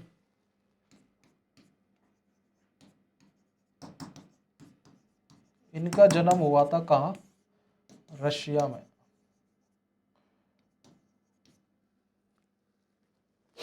इनका जन्म हुआ 1874 में, रशिया में इनका जन्म होता है। 74 आई गेस 70 में, 1870 और 74 समथिंग, है ना। Adapting Marxism to the condition of early 20th century, introduce the idea of vanguard party to lead the proletariat. Russia में उस लेवल का इंडस्ट्रियलाइजेशन तो नहीं था। अच्छा, मार्क्स ने अपनी जो थ्योरी जो गढ़ी, यानी कि रेवोल्यूशन होगी और वहाँ होगी जहाँ इंडस्ट्रियल रेवोल्यूशन वगैरह जहाँ चल रहा है, यानी कि जहाँ क्लास कॉन्फ्लिक्ट बहुत ज़्यादा है, यानी कि मार्क्स का ज़्यादा फोकस जो ज़्यादा रहता था इंडस्ट्रियल रेवोल्यूशन को देखते हुए और फैक्ट्री वर्कर्स पे ज़्यादा रहता था। और ये चल कहाँ रहा था? ये चल रहा था ज़्यादातर वेस्टर्न यूरोप में, ब्रिटेन में, फ्रांस में। लेकिन रेवोल्यूशन जो मार्क्स के आइडियाज पे रेवोल्यूशन जो हुई, वो हुई कहाँ? रशिया में। जबकि Russia was not as industrialised as Britain और फ्रांस वॉज। जितना इंडस्ट्रियलाइज ब्रिटेन और फ्रांस थे, रशिया उनके कंपैरिजन में कुछ भी नहीं था। इंडस्ट्रियलाइजेशन वहां पे बहुत कम था। लेकिन रेवोल्यूशन हुई वहां पे रशिया में। करी किसने? लीड किसने करा? लेनिन ने। जब वहां पे इंडस्ट्रियल सेटअप ही नहीं है रशिया में, और मार्क्स ने ये पर्टिकुलरली मतलब ज़्यादा इंडस्ट्रियल रेवोल्यूशन को कंटेक्स्ट में और वर्किंग क्लास यानी कि उनको कंसीडर करा, मजदूरों को, तो वहां पे यानी कि वो मजदूर जो है वो प्रोलेटेरिएट वो जागृत होंगे और वो रेवोल्यूशन करेंगे। लेकिन वो वहां तो हुई नहीं, ब्रिटेन में और फ्रांस में हुई कहाँ? रशिया में। तो क्या रशिया में तो इंडस्ट्रियल सेटअप भी नहीं था, लेकिन क्लास तो थी वहां। यानी कि मार्क्स का मतलब सिर्फ मार्क्स को सीमित ना कर दिया जाए फैक्ट्री वर्कर्स तक। मार्क्स को फैक्ट्री वर्कर्स तक सीमित करना अपने आप में गलती है। क्लास, मेन जो चीज है वो है क्लास। जहां क्लास होगी और जहां हैव्स और हैव्स नॉट हैं, रेवोल्यूशन हो जाएगी। तो रशिया में भी थी क्लासेस, तो वहां वही मतलब बन गया था सब। वहां का जो जार था, शासक था वहां का, जार निकोलस, बिल्कुल फ्रांस वाली सिचुएशन थी वहां पे। वहां पे लुइस 16 था। लुइस 16 था, अपने देश के लिए, अपनी जनता के लिए वो कुछ कर नहीं रहा था। और उसके जो कुछ खास लोग थे वो बैठ के रोज पार्टीज करते थे। नोबल थे, जो क्लर्जी क्लास थी, उनको टैक्स से एग्जेम्प्टेड थे, उनकी कोई ड्यूटीज नहीं थी, उनके they were only have the rights, they were only carrying the rights. Duties उनकी कुछ थी नहीं, ड्यूटीज सारी इम्पोज कर दी 98% जनता के ऊपर। वो जनता को आप फैसिलिटी भी नहीं दे रहे हो, टैक्स का बर्डन इतना ज़्यादा है, तो सोसाइटी क्लास जो डिवाइड हो गई ना, मतलब हैव्स और हैव्स नॉट में। ये रशिया में भी था। Tsar Nicholas was living a lavish life and he was unable to deliver the justice in the society. Justice से मतलब ये नहीं कि वो कानूनी कुछ प्रक्रिया नहीं कर पा रहा, ये भी अपने आप में he was unable to deliver the justice in the society because the modes of production, the means of production was, वो कुछ लोगों के हाथ में एक्यूमुलेट हो रखा था और वो इक्वल डिस्ट्रीब्यूशन नहीं कर पा रहे थे रिसोर्सेस का। रिसोर्सेस का इक्वल, जस्टिस से मतलब पॉलिटिकल साइंस में होता है इक्वल डिस्ट्रीब्यूशन ऑफ रिसोर्सेस। अगर रिसोर्सेस का इक्वल डिस्ट्रीब्यूशन है तो सोसाइटी में जस्टिस है, अगर नहीं है तो वो अनजस्ट सोसाइटी है। रशिया में हालत बहुत ज़्यादा ख़राब थी। रशिया में जो था क्लास स्ट्रगल चल रहा था, बहुत ज़्यादा हालत बहुत ज़्यादा ख़राब थी। मतलब लोगों के पास रोटी नहीं है, रोजगार नहीं है, पैसा नहीं है जेब में, उनका ना सोशल डेवलपमेंट हो रहा है, ना पॉलिटिकल, इकोनॉमिकल, तो बहुत दूर की बात है, हो ही नहीं रहा था। Tsar Nicholas was living a lavish life. वो वॉर्स में उलझ रहा है, वो मतलब जापान से वॉर कर रहा है, वो भी हार जा रहा है, इतना रिसोर्स जा रहा है ना, और बहुत ज़्यादा मतलब हालत ख़राब हो रखी है। तो ग्राउंड तो तैयार था वहाँ पे, ग्राउंड वॉज रेडी देयर। कहाँ? रशिया में ग्राउंड जो था वो रेडी था। मार्क्स ने कहा था कि क्लास स्ट्रगल और होगा और ये जो रेवोल्यूशन है ये इनएविटेबल है, बट मार्क्स ने कहा था कि इनकी चेतना खुद जागृत होगी, उनकी मेटेरियलिस्टिक नीड्स जो है उनकी चेतना को जागृत कर देंगी, किसकी? वर्किंग क्लास की। ऐसा मार्क्स ने बोला था, और एक दिन ये ऐसा जरूर होगा और कैपिटलिज्म को ओवरथ्रो कर दिया जाएगा। लेनिन ने इसका वेट नहीं करा, उन मजदूरों की चेतना के जागृत होने का लेनिन ने वेट नहीं करा, लेनिन ने खुद इनिशिएट करा। लेनिन ने करा क्या? उसने एक पार्टी बना दी, बोल्शेविक करके, बोल्शेविक्स थे वो लोग, उन्होंने पार्टी बना दी, विनगार्ड पार्टी, और उन्होंने उन मजदूरों को, उन किसानों को, उन मिडिल क्लास लोगों को, उन लोअर क्लास लोगों को, उन आदिवासियों को, जितने भी रूस में थे, लेनिन ने मतलब बड़ी बड़ी लेक्चर्स दिए जाके मार्क्स के आइडियाज़ के ऊपर, उसने बताया कि किस तरीके से तुम्हारा शोषण हो रहा है, ये सब हो रहा है। और लेनिन ने उन लोगों को अपने साथ जोड़ लिया, उन लोगों को अपने साथ जोड़ा लेनिन ने, और वहाँ पे क्लास स्ट्रगल ऑलरेडी, मतलब लेनिन ने क्या करा?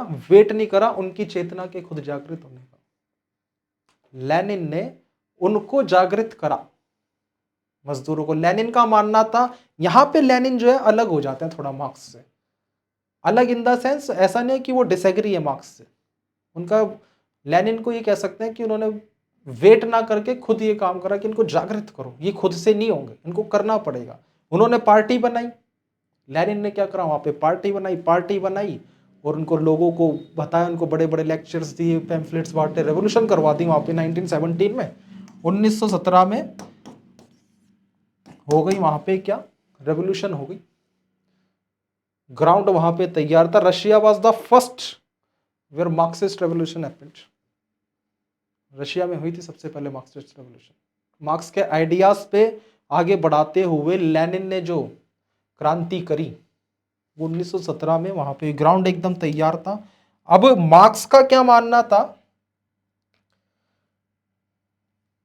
इधर देखते हैं। मार्क्स ने कहा था कि कैपिटलिज्म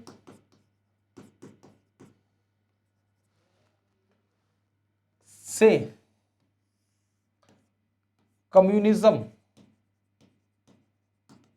तक पहुंचना है, लेकिन बीच में रुकना पड़ेगा एक जगह, इसको बोलते हैं, एक जगह एक स्टेशन आएगा, यानी कि इसको बोला था उन्होंने क्या?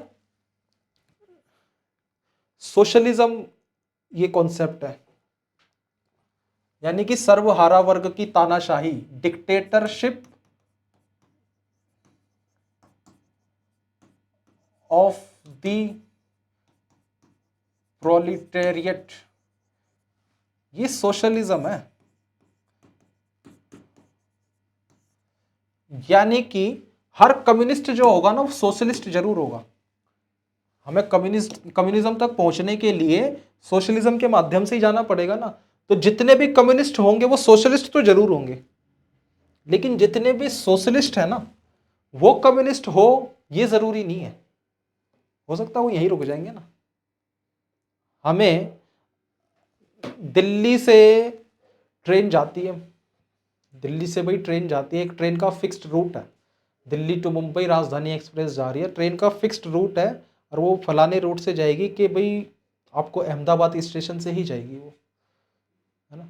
तो दिल्ली से जितने भी लोग मुंबई जाना चाहते हैं तो उनको अहमदाबाद से होके ही जाना पड़ेगा, लेकिन दिल्ली से अहमदाबाद वाले जो है वो मुंबई जाए ना जाइए पक्का नहीं है। तो दिल्ली तो हो गया कैपिटलिज्म, और मुंबई हो गया व्हाट? कम्युनिज्म, यानी कि अल्टीमेट गोल जो है वो क्या है? कम्युनिज्म, यानी कि मुंबई पहुंचना है।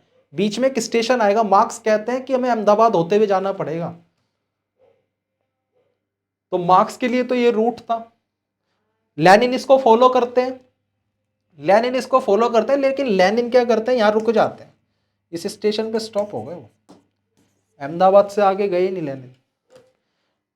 लेनिन का तर्क ये था कि जो मजदूर वर्ग है ना, ये कैपेबल नहीं है, मतलब खुद ये कम्युनिस्ट सोसाइटी जो है इनकी मतलब इतने ज्यादा नहीं है, ये जब एक बार कैपिटलिज्म ओवरथ्रो हो जाएगा, कम्युनिस्ट सोसाइटी सेटअप हो जाएगी, तो दोबारा से फिर इनइक्वालिटी या आपस में इस तरीके से एक सोसाइटी दोबारा से सॉरी डेवलप कर लेंगे, तो दोबारा से कुछ लोग जो होंगे दोबारा से मतलब जो पावरफुल लोग होंगे वो एक्यूमुलेट करने लगेंगे पावर को, वेल्थ को, है ना, तो स्ट्रक्चर इस तरीके से दोबारा बनेगा, फिर दोबारा से कैपिटलिज्म के बनने के चांस है। एक एक तरीके से अगर देखा जाए तो लेनिन यहाँ पे ज्यादा लॉजिकल भी लग रहे हैं, मार्क्स यहाँ पे थोड़े से यूटोपियन, हालांकि ये अपने आप में बड़ी स्टेटमेंट है मार्क्स को यूटोपियन बोलना, है ना, लेकिन यहाँ पे लेनिन थोड़े से ज्यादा लॉजिकल लग रहे हैं।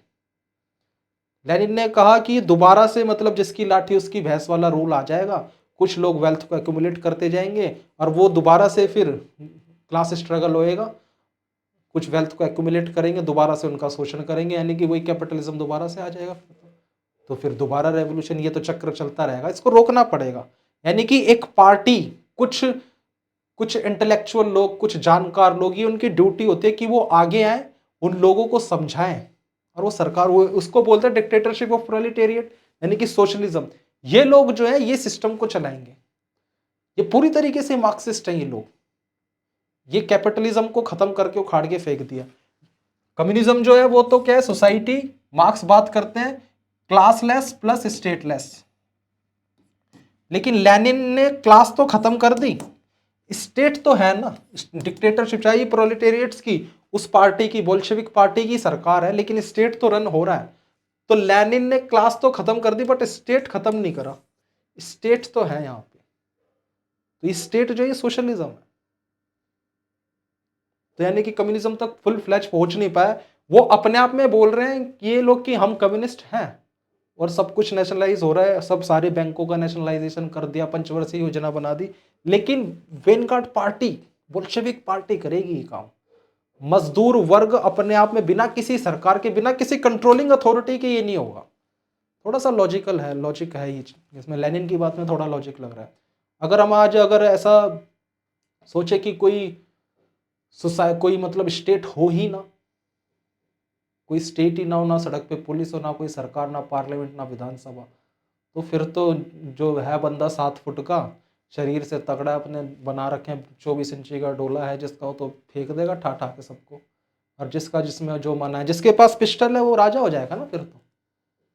यानी कि कंट्रोलिंग अथॉरिटी तो चाहिए, स्टेट तो चाहिए इनको कंट्रोल करने के लिए, डिसिप्लिन में रखने के लिए, उनको बताने के लिए अच्छा बुरा क्या है। तो वो जो है वो डिक्टेटरशिप ऑपरेट, ये वर्क, ये लोग रन करेंगे, ये स्टेट है, ये सोशलिज्म है। यहाँ पे ये लेनिनिज्म है, यहाँ पे लेनिन थोड़ा सा मार्क्स को एक स्टेप और आगे बढ़ जाते हैं, या फिर उसको पूरक करते हैं।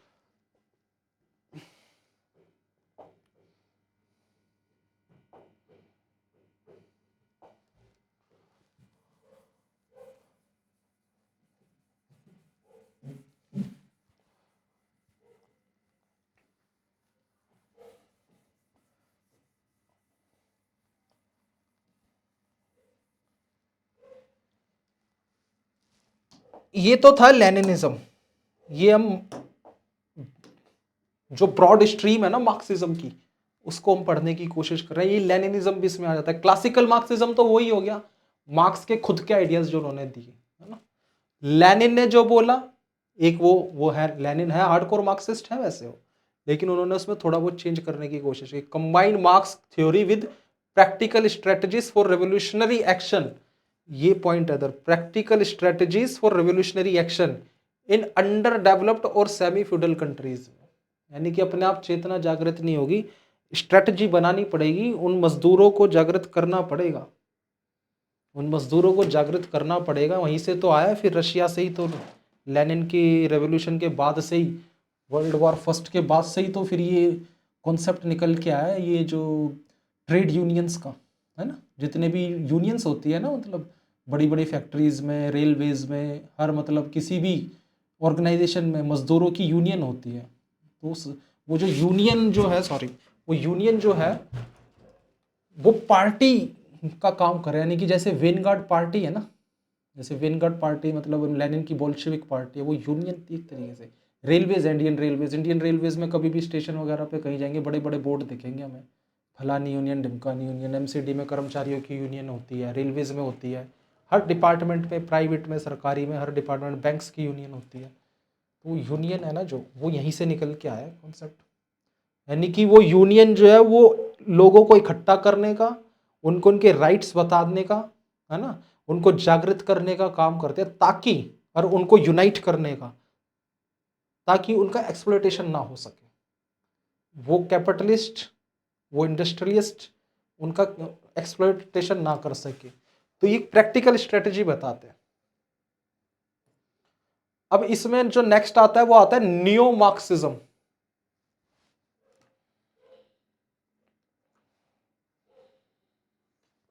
नेक्स्ट इसमें आता है neo Marxism, emerged in the western Europe after Marx and Lenin. ये लेनिन के भी बाद, फर्स्ट वर्ल्ड वॉर के बाद की बात है। लेनिन की डेथ हो जाती है कब? 1924 में, है ना। उसके बाद वहां पे स्टालिन जो है वो टेक ओवर कर लेते हैं, जोसेफ स्टालिन।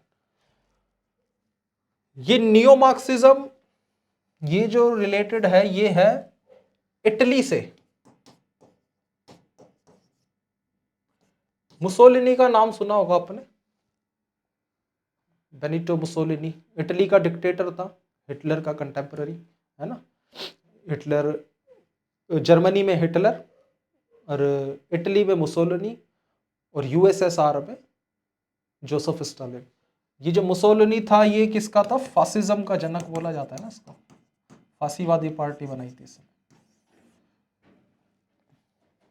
कैपिटलिज्म को फेवर करते थे ये लोग भी। तो ये एमर्ज होता है वेस्टर्न यूरोप में after Marx and Lenin, specially in the 20th century, focus more on cultural ideology and social institution. Marx ने हर चीज का ठीकरा फोड़ दिया था इकोनॉमिक स्ट्रक्चर के ऊपर, कि स्कूलों की हालत ये है, हर चीज को मतलब अमीरी गरीबी, सही था, ये एकदम ठीक बात बोली थी मार्क्स ने। ऐसा होता है, इकोनॉमिक स्ट्रक्चर जो होता है वो डिसाइड करती है सब कुछ, कि इकोनॉमिक स्ट्रक्चर ही ऐसा है कि अमीर के बच्चे इस तरीके से पढ़ रहे हैं तो वही आगे बढ़ते चले जाएंगे, बड़े बड़े इंटरनेशनल स्कूल्स में पढ़ रहे हैं, बड़ी बड़ी यूनिवर्सिटीज़ में पढ़ रहे हैं। इसमें ही देख लो, चाहे प्रैक्टिकलिटी अगर देखा जाए तो मार्क्स ने सही बात बोली थी। यूपीएससी सिविल सर्विस के अगर हम रिजल्ट्स वगैरह निकाल के देखेंगे ना, तो ज़्यादातर जो है मतलब बच्चे वही होते हैं, इंग्लिश मीडियम के बच्चे होते हैं ना ज़्यादातर। 80% बच्चे जो क्वालिफाई करते हैं मतलब एग्ज़ाम को, जो सिलेक्ट होते हैं, सॉरी, वो इंग्लिश मीडियम के होते हैं। उस ऊपर से उनका अच्छा बैकग्राउंड होता है, बचपन से इंग्लिश मीडियम में पढ़े होते हैं, इंग्लिश मीडियम यूनिवर्सिटीज़ में अच्छा मतलब उनका बैकग्राउंड, कोचिंग्स वगैरह ले लेते हैं ये सब, तो उनका एक सेटअप होता है, अच्छा बैकग्राउंड होता है, वही सिलेक्ट होते हैं ज़्यादातर। अब इंग्लिश मीडियम, सरकारी स्कूल तो इंग्लिश मीडियम होते नहीं, सरकारी स्कूल तो हिंदी मीडियम होता है, मिडिल क्लास बच्चा जाता है। इंग्लिश मीडियम स्कूलिंग और सब कुछ मतलब आगे से आगे जिनको रिसोर्सेज मिलते हैं, तो उसके लिए पैसा चाहिए ना, यानी कि पैसे वाले का बच्चा जो है वो कोचिंग्स ले पा रहा है, वो अच्छे स्कूल्स में पढ़ पा रहा है, अच्छे इंस्टीट्यूशंस को ज्वाइन कर पा रहा है, तो एग्ज़ाम भी क्वालिफाई कर पा रहा है, क्रैक कर पा रहा है, सेलेक्ट भी हो पा रहा है। आईआईटी, यही अगर आईआईटी में भी देख लें, अगर आईआईटी में भी सरकारी स्कूलों का मतलब अगर वो देखा जाए कि प्राइवेट और गवर्नमेंट स्कूल का, तो सरकारी स्कूलों के बच्चे कम उसमें क्वालिफाई कर पाते हैं आईआईटी में, ज़्यादातर प्राइवेट स्कूल्स के बच्चे होते हैं। शुरू से अच्छे स्कूल्स में, अच्छे इंस्टीट्यूशंस में कोचिंग्स वगैरह ले ली, है ना। तो ये चीज़ मैटर तो करती है, यानी कि इकोनॉमिक स्ट्रक्चर जो है वही आगे डिसाइड करेगा। आईआईटी है ना, आईआईटी है नहीं, फिर आगे जाके अच्छी जॉब्स वगैरह ले पाते हैं। वो बच्चा मिडिल क्लास फैमिली का, ऐसा नहीं कि वो नहीं कर पाते या फिर उनमें टैलेंट की कमी है, ऐसा नहीं है, ऐसा कहीं से कहीं तक नहीं है। बट ऑन ग्राउंड प्रैक्टिकलिटी अगर देखी जाए तो टैलेंट के साथ साथ कई बार हमें कुछ और चीज़ें भी चाहिए होती है। स्मार्ट वर्क की वो है ना आजकल। अब एक बच्चा किसी दूर दराज के गांव में, राजस्थान के, बिहार के या उड़ीसा के, गांव में बैठ के मिट्टी के घर में, उसके पास इंटरनेट की फैसिलिटी नहीं है, उसके पास सिर्फ मोटी मोटी किताबें बस पढ़े जा रहे हैं पढ़े जा रहा है। हार्ड वर्क है, टैलेंटेड है, नो डाउट, इसमें कोई नहीं। लेकिन आज का ज़माना क्या है, अब क्या है, अब तो एआई का ज़माना आ गया है ना। अब तो मतलब आपके पास अगर एक फ़ोन है, बच्चे बच्चे के पास स्मार्टफोन है, इंटरनेट की कनेक्टिविटी है, लैपटॉप है, एआई टूल्स हैं उसके पास, तो मतलब वो बच्चा जो बुक्स से आप कहाँ तक कैसे कब तक पढ़ पाएंगे। अब तो एआई टूल्स हैं, तो फटाफट उस पर हम अपनी हर क्वेरी को रिजोल्व कर पाएंगे वहाँ पे। तो ये स्मार्ट वर्क हो गया ना, तो वो ज़्यादा तेज़ी से आगे बढ़े। लेकिन इन सब चीज़ों के लिए चाहिए क्या, जेब में पैसा, पॉकेट में पैसा चाहिए। वो पॉकेट में पैसा तो पैसे वाले लोगों के ही होता है। तो मार्क्स ने ठीकरा फोड़ा हर चीज़ का इकोनॉमिक स्ट्रक्चर के ऊपर, ये अच्छी बात है, ठीक है। और एक उनके फॉलोवर, उनके शिष्य आगे चल के इटली में जो होते हैं, वो होते हैं एंटोनियो ग्रामसी।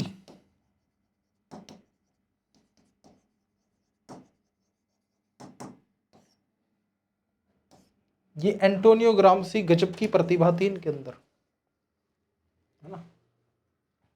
इन्होंने मुसोलिनी के, ये इटली में इन्होंने कम्युनिस्ट पार्टी को ज्वाइन करा, वहाँ के महासचिव भी बने हैं। और मुसोलिनी के मतलब अगेंस्ट ये रिवोल्ट करते हैं, मतलब वो धरने प्रदर्शन, मतलब वो कैपिटलिस्ट सोसाइटी है उनका, वहाँ पे डिक्टेटरशिप है। तो इनको जो है उठाकर मुसोलिनी ने जेल में डाल दिया और 20 साल तक जेल में रखा, ये कह के कि इस दिमाग को हमें कम से कम 20 साल बंद रखना पड़ेगा जेल में, इस व्यक्ति को, नहीं तो हमारी सरकार गई। यानी कि इतना गजब का ये भाषण देते। हालांकि ये बचपन से शारीरिक रूप से थोड़े फिजिकली हैंडीकैप्ड थे, इनको ऐसे पीठ में कोबड़ था, इतनी छोटी सी हाइट, 5 फुट की हाइट, लेकिन इनकी हाइट पे ना जाओ। मुसोलिनी ने इनको ये कह के 20 साल तक जेल में रखा कि ये 20 साल तक ये व्यक्ति जेल में रहना चाहिए कम से कम, नहीं तो हम नहीं रह पाएंगे। क्योंकि वो जो बातें जो बोलते थे, जिस इतनी फेरी स्पीचेस और क्या लिखते थे वो एंटोनियो ग्रामसी, इनकी प्रॉब्लम क्या थी, वही capitalism, class struggle, economic inequality, है ना, यही सब इनकी प्रॉब्लम थी। लेकिन इन्होंने, और ये मार्क्सिस्ट थे अपने आप में, लेकिन इन्होंने मार्क्स से कहीं ना कहीं अलग हो जाते हैं, थोड़ा सा अलग नहीं,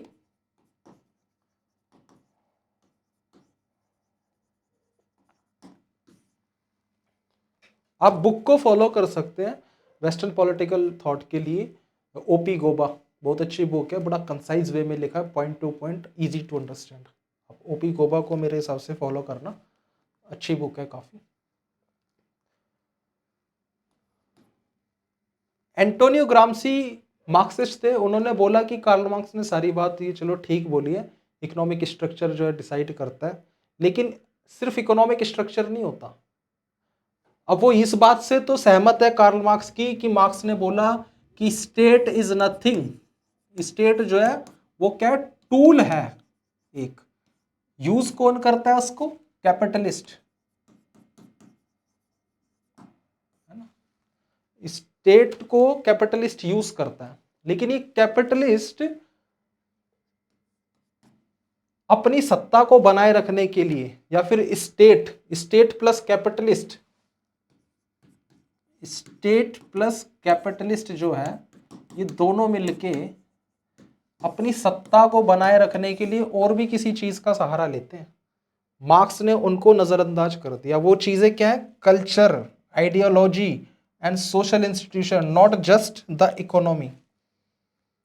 और इसको उन्होंने दिया, इन चीजों का यूज करते हैं ये, एक होता है कल्चरल, है ना, आइडियोलॉजी, सोशल इंस्टीट्यूशन,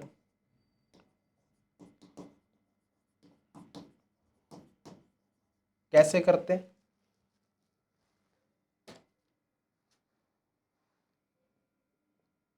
मतलब अपने एक्शन को जस्टिफाई करता है कैपिटलिस्ट और स्टेट। मीडिया, स्कूल्स, यूनिवर्सिटीज, ये सब चीजें मिलके क्या करते हैं इनकी, यानी कि जैसे आज भी अगर देखा जाए, वो टर्म यूज होती है ना गोदी मीडिया, वो किस कंटेक्स्ट में हो रही है, यानी कि रूलिंग पार्टी जो है, गोदी मीडिया बोला जाता है ना ऐसे, मतलब गोदी मीडिया यानी कि जो गवर्नमेंट के सपोर्ट में बोलते हैं अक्सर, आज की करंट गवर्नमेंट के जो सपोर्ट में बोलते हैं उसको गोदी मीडिया एक टर्म दे रखी है।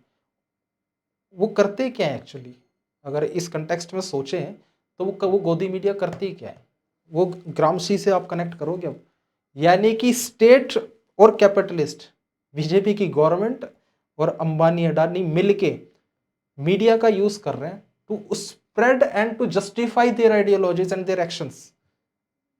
यानी कि जो सरकार जो कर रही है कैपिटल वो सही है, इसको हेजिमोनी बोला जाता है इसको, है ना। यानी कि उनका जो कल्चर है, उनका जो एक्शंस है, ये सब सही है। ये करता कौन है? मीडिया करती है। बड़े बड़े न्यूज़ चैनल 24 घंटे मतलब सरकार की कमियों को ना दिखा कर सरकार के जो भी एक्शन है उनको सही ठहराना और कहीं ना कहीं लोगों की कंसेंट जीतना। यानी कि लोगों की अगर सहमति मिल गई तो फिर तो ज़रूरत ही क्या है, फिर तो कुछ करना ही नहीं है। अब लोगों की सहमति मिलेगी कैसे? लोगों की सहमति मिलेगी ऐसे कि टीवी पे दिन रात चलाओ उनके मतलब उनके कसीदे काढ़ो, मोदी के कसीदे काढ़ो और बीजेपी के, आरएसएस के, और फिर क्या नाम से अंबानी अडानी के। कांग्रेस सरकार में आ जाए तो मीडिया यही काम कांग्रेस के लिए करे, गोदी मीडिया। यानी कि वो उस आइडियोलॉजी को, उस रूलिंग क्लास की आइडियोलॉजी को, उसके एक्शन को स्प्रेड करते हैं और लोगों की कंसेंट जीतते हैं ताकि उनकी सत्ता, क्योंकि आप फोर्स के दम पे बहुत ज्यादा दिन तक सरकार बना के नहीं रह सकते, सत्ता पे नहीं बने रह सकते, आपको लोगों की सहमति जीतनी होगी। ये काम हिटलर ने भी करा था।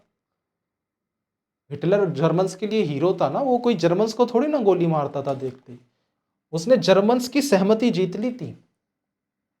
उसने जर्मन्स को भड़काया यहूदियों के खिलाफ कि यहूदी जो है मतलब वो जर्मन्स के अधिकारों को मार रहे हैं, जिन रिसोर्सेस पे जर्मन्स का अधिकार है वो यहूदी कब्जा कर रहा है उस पर। एंगल फंसा दिया बीच में, धर्म का, रिलीजन का, लोगों का सबसे सेंसिटिवनेस होती है ये।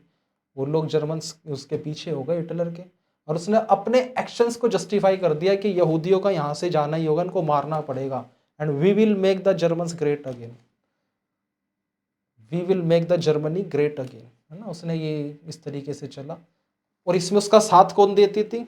मीडिया उस जमाने की, चाहे वो डर के दे, आज तो खैर डर के दे रहे हैं नहीं, पर वो अलग बात है। मीडिया देती थी कि भाई आज के कंटेक्स्ट में देखें उसको तो हर एक्शन को सही ठहरा दिया जाएगा और लोगों का ध्यान भटकाया जाएगा असली मुद्दों से। तो ध्यान भटकाने के लिए सबसे सेंसिटिवनेस क्या होती है? वो होती है धर्म। उस धर्म का इंजेक्शन मार दो, वो सुन्न हो जाएगा, एलुसिनेशन, वो अनअवेयर हो जाएगा बिल्कुल व्यक्ति। मार्क्स बोलते हैं ना कि कार्ल मार्क्स ने बोला था कि धर्म का नशा अफीम के नशे से भी ज्यादा खतरनाक होता है, उससे भी ज्यादा खतरनाक है धर्म का नशा। ये आपको सोचने से पेन किलर का काम करता है ये। आपको जैसे ही ध्यान आया ना कि पेट्रोल के प्राइस ज्यादा बढ़ रहे हैं, तो जब ही न्यूज चला दो कि बांग्लादेश में हिंदुओं को मारा जा रहा है, हिंदू धर्म खतरे में है, तो आप पेट्रोल के प्राइस के क्वेश्चन नहीं करोगे। आपको जैसे ही दर्द होए ना कि यार मेरे बच्चों की एजुकेशन नहीं मिल पा रही अच्छे से, तो पाकिस्तानी में हिंदुओं पे अत्याचार हो रहा है, धर्म का इंजेक्शन मार दो, लोग भूल जाएंगे, फिर इसी उसमें चलेंगे। आपको जैसे ही लगे कि मेरे को अच्छा हेल्थ सिस्टम नहीं मिल रहा, एयर क्वालिटी मतलब एकदम डैमेज हो चुकी है, मैं मरने को हो रहा हूँ बिल्कुल, तो वैसे ही टीवी पे न्यूज़ चला दो बड़ी बड़ी धर्म के नाम पे कि राम मंदिर और कश्मीर से पंडितों को भगाया और हिंदुओं ने मुसलमानों को मारा और मुसलमानों ने हिंदुओं को मारा, मतलब कुछ भी करके मेजॉरिटी जो है ना उनका कंसेंट जीतना है, हेजिमोनी। इस तरीके से मतलब ये काम करते हैं। और ये करता कौन है? ये काम करती है मीडिया, उनकी आइडियोलॉजी को स्प्रेड करती है मीडिया और सोशल इंस्टीट्यूशंस। यूनिवर्सिटीज में प्रोफेसर्स उस लेवल के हायर करो, मतलब उस आइडियोलॉजी के हायर करो, क्योंकि जो यंग ब्रिड जो आ रही है, नए नए नए बच्चे, उनको मोल्ड कर दो इस तरीके से। कंप्लेंट होती है आजकल बहुत बार, ये बोला जाता है कि दिल्ली यूनिवर्सिटी में, सेंट्रल यूनिवर्सिटीज में पूरी तरीके से मतलब जो एक पर्टिकुलर आइडियोलॉजी के लोग ही हायर हो रहे हैं, ताकि वो आने वाली नई जनरेशन को, ये कहीं पे भी होता है, ऐसा नहीं कि हमारी कंट्री में, जहाँ पे भी रेडिकल ग्रुप्स होंगे और जो हार्डकोर मतलब आइडियोलॉजी में बिलीव करते होंगे, वो यूनिवर्सिटीज़ का बड़ा गहरा रोल होता है उसमें। कोशिश करते हैं यूनिवर्सिटीज़ में उसी आइडियोलॉजी के टीचर्स प्रोफेसर्स हो, ताकि वो बच्चों को उसी दिशा में मोल्ड कर सकें और उनकी सत्ता लंबे समय तक बनी रहे। तो सिर्फ इकोनॉमिक स्ट्रक्चर ही डिसाइड नहीं करता, एंटोनियो ग्रामसी इन चीज़ों को भी बोलते हैं कि वो फोकस करते हैं ideology, culture, social institution. Thinkers like Antonio Gramsci, Lucas Frankfurt School highlighted hegemony, cultural ideology seeks to adapt Marxism to modern capitalist society.